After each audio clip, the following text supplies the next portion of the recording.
Dalawang Chinese national, kalaboso matapos ang kakaibang modus ng pagnanakaw.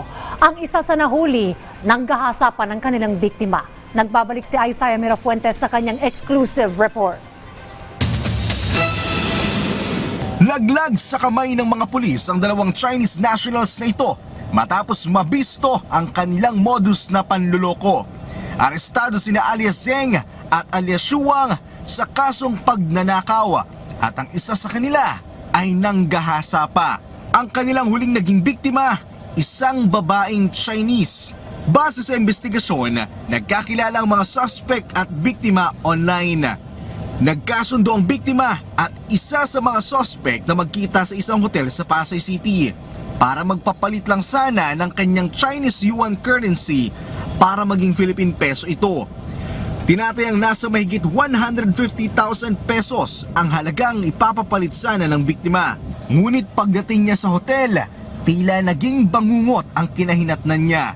So, nung nandun na sa may pinto, hinila siya papasok sa loob, ayon sa kanya, tapos tinutukan siya ng baril, pinagnakawan, tapos ipinasok siya sa isang kwarto kung saan siya hinalay. Maliban sa dalawang naaresto, may dalawang Chinese pa na nakasabwat ang patuloy pang pinaghahanap ng mga pulis.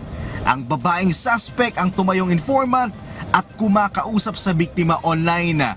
Posibleng pagnanakaw lang ang pinakamotibo sa krimen at natukso lamang si alias Zeng kaya niya nagawang gahasain ang biktima.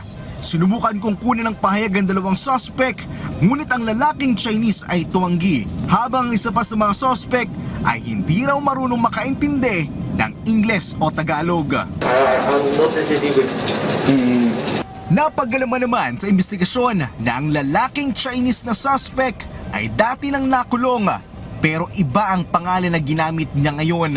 Mukhaan siya ng ating mga investigador. Kumbaga parang ano na siya suki na.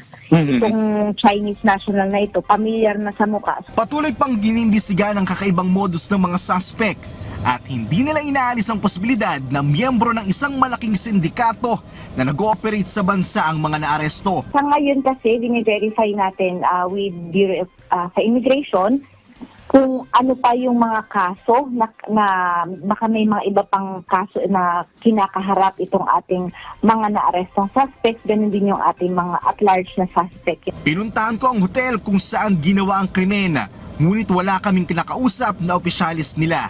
Ngunit ayon sa mga empleyado, karamihan sa kanilang mga parokyano ay mga Chinese. Sa ating mga kababayan, ganun din po sa ating mga foreign nationals na nandito sa ating bansa para magbakasyon or para magtrabaho, siguraduhin po natin na ang ating mga magiging traction is yung mga legit na mga transaction. Kasong robbery ang kaharapin ng dalawang naarestong Chinese, habang may dagdag na kasong rape ang nanghalay sa walang kalabang-labang biktima.